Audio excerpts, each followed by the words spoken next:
Hello everyone, today's video is going to be about why we're all so anxious and what anxiety really is.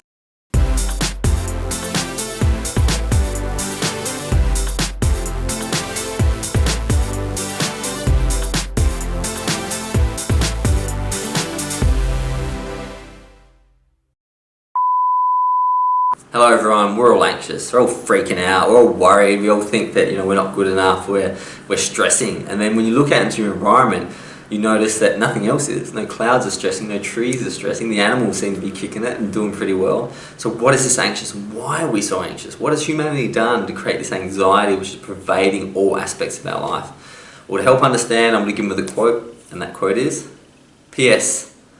You're not going to die. There's the white hot truth. If you go bankrupt, you'll still be okay. If you lose the gig, the lover, the house, you'll still be okay. If you sing off key, get beat by the competition, have your heart shattered, get fired, it's not going to kill you. Ask someone who's been through it. Danielle Laporte. It's true. We have a limbic system. We have a lower brain and a more modern brain. Our lower brain used to deal with real threats when we were primates. Used to deal with the threat of if we fall down this cliff, we die. If this predator eats us, we die. And it was really, really important. But as we evolved, as evolution moved us through the cosmic chain to try and produce self-aware consciousness, we kept that part of our brain. We didn't, it's still there. And unfortunately, what we do is we take things like losing the lover or singing off key or getting fired. We approach them using the part of the brain that is all about living or death, fight or flight. When really, these are trivial matters. If you get fired, chances are you get another job. Chances are you probably like that job more.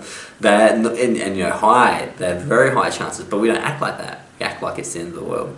I don't know, my personal story is that I never really understood anxiety, and I think the reason we don't like to admit we're anxious or believe that we're all anxious is because it's like a normal part of life now, this grey fog that just seems to sit around you. It's not necessarily making you go crazy, you're not going to have a mental breakdown, but ultimately it's sort of how you filter everything you say and do, and everything you worry about goes through this grey fog that comes with you. It's not specific, you don't say, I'm anxious about my relationship. You just feel anxious. I'm not sure if you can relate, but you just have this tight feeling sometimes and you're not even sure why. It's happening because a lot of the things we do, and we can undo it as well. So, and anxiety, that grey, that concept that I feel is very evident, like fog. Fog can feel like it's, covered an entire city, but if you were to take all the fog from an entire city, quite often the vapour wouldn't even fill a glass of water. And that's what anxiety is. It's nothing. It just gets in the way. It's like fog. You can't see that far in front of you, but it's not really in the way. You can drive your car through it or walk through it if you just want to do that. So why are we so anxious? Well, Deepak Chopra with this great quote really summed it up. And Deepak said, if you obsess over whether you're making the right decision, you're basically assuming that the universe will reward you for one thing and punish you for another. The universe has no fixed agenda. Once you make a decision, it works around that decision. There is no right or wrong. Only a series of possibilities that shift with each thought, feeling, and action that you experience. Deepak Chopra. Deepak Chopra is not a quantum physicist, but I think a lot of quantum physicists would agree that once you make a decision, a determination or observation, you and therefore impact reality and what's happening after it. That's not spiritual, that's physics, that's up-to-date modern physics, not Newtonian physics where you drop a ball, it hits the ground and we're all happy. The real physics, the most complete mathematical model we've ever had in the world, which is quantum mechanics. So, why are we also anxious? So we need to understand this to understand how we can alleviate it. So the first is moving goals, moving goalposts. Now this is a classic situation in consumerism. So consumerism is a big experiment. There's no one behind it, there's no one trying to make people angry. It's a big experiment and it's failed. And where we sort of see it fail was originally in the 50s and 60s in the United States, where the goalpost was to get a house, a car, and an oven. That really was, after the wartime, the mod cons of consumerism, the benefits of being in a consumer economy. But marketers understood a real challenge. Once you had the house, the car, and the oven, what was left to sell you? So they started moving the goalposts, and they said, oh, by the way, the house wasn't what you want. The house by the beach was what you wanted. And they produced ads and commercials showing people being happier because of these things. And they move the goalpost, continually move it. So just when you think you've got the car that you strive for, the new model comes out saying that the other model wasn't as good. Number two, the decline of religion. No matter what you think about religion, it really helped with anxiety because Christianity, for example, said that the meek would inherit the earth. And, all spiritual traditions really said, listen, don't stress, don't worry, it's just a big dream and there's something more bigger going on that you can't understand. And that removes so much anxiety. But as the religion declines, all we're left with is, is really trying to look through the world, through the experience of our friends, family, and worse, TV celebrities and stars. Number 3, lack of self-compassion.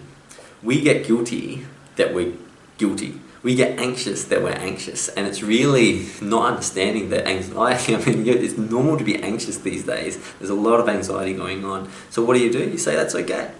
I am the awareness of myself, and I am aware that I'm anxious, and that's okay, because it will pass.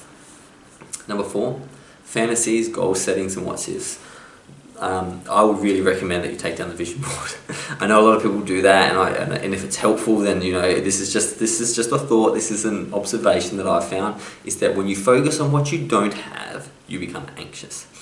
When you're a kid and you get the lollipop, you are in bliss. You have everything you need in your hand, right? Because you've got a lollipop. You're not worried that the car that you're about to get into isn't a Mercedes or a BMW. You have what you need. The challenge with fantasies and thinking, I want to go to America next year and living in there and saying, this is all the things I want to do. It's great, but it doesn't help you get there. If you were to write down a piece of paper, I want to go to America, and left it in a drawer, that would be just as effective as fantasizing about it all day.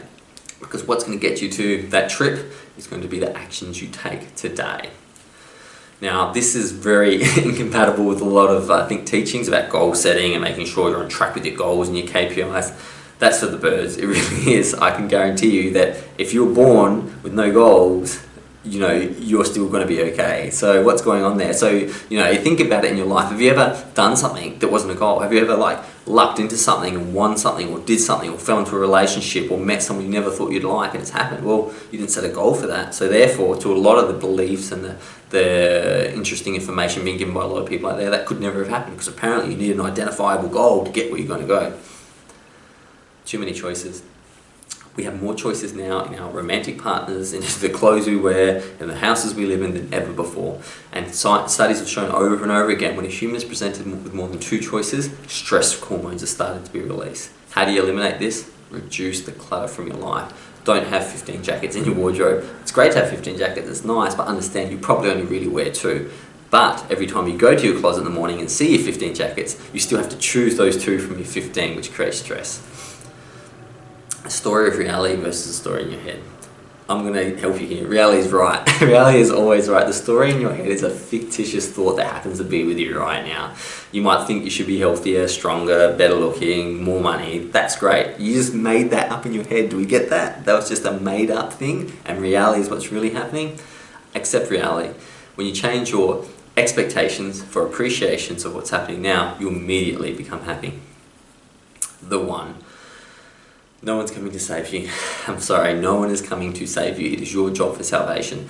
And the concept of the one, whether it's a romantic one or a mentor or someone who's going to come into your life and fix everything, it's not going to happen. Even when it does happen, it only lasts for a short period of time. Stop trying to meet the one and be the one. The terrors of the jungle brought to the city. As I said before, you have a lower order brain, and what it does is it has a real challenge in understanding threats being, it only works in black and white. Death or reward, and it doesn't understand that your boss yelling at you or your boss getting upset at you won't kill you, but it releases the exact same chemicals it would if a woolly mammoth was chasing you. And obviously a woolly mammoth in the past would only chase you irregularly, but sometimes our bosses get angry at us regularly. We can't cope with this. We are falling apart. Look in the street and tell me if you pick 10 random people and tell me how many of those people genuinely look happy and healthy. We were born to be happy and healthy, to thrive. When you look at animals in the wild, when you look at lions, they look happy. Well, I don't know what a happy lion looks like, but they look healthy. They look in their environment. But look at humans, there's something broken, something wrong. The media. The media does not want you to be happy. I'm sorry if you're in the media, but they don't want you to be happy. Not because they want you to suffer, but because they know unhappy people buy more. People who believe that they're one purchase away from being happy are the best consumers, and the media will always present with you the best picture. They would have shown weeks before Heath Ledger killed himself, they would have shown incredible footage of him enjoying himself on the set, traveling around the world, hanging out with glamorous women. Obviously they got that wrong, because only a few weeks later he was to take his own life. understand that the media projection of what's happening in the world is totally there to sell you stuff. It didn't start like that, but you have to understand for them to get onto TV, it's very expensive and they need to be selling an agenda. And finally, let it pass. It was designed to be transient. There is real pain in the world. We really go through pain. It is real. But the gatekeeper of that pain before it becomes suffering is us. Holding on to that pain, remembering that pain, revisiting that pain, identifying with that pain creates suffering. We can let the pain come straight to us, but it takes a lot of work to hold on to the suffering. And while you're working on holding that suffering, the world's passing you by. Don't worry about being anxious. It's okay. Understand that you live in a society that's designed to make you anxious, and sometimes you just need to stand up and go, well, I'm the boss of this situation, and go from there. Something to think about. I can't wait to see you tomorrow. Until then, goodbye.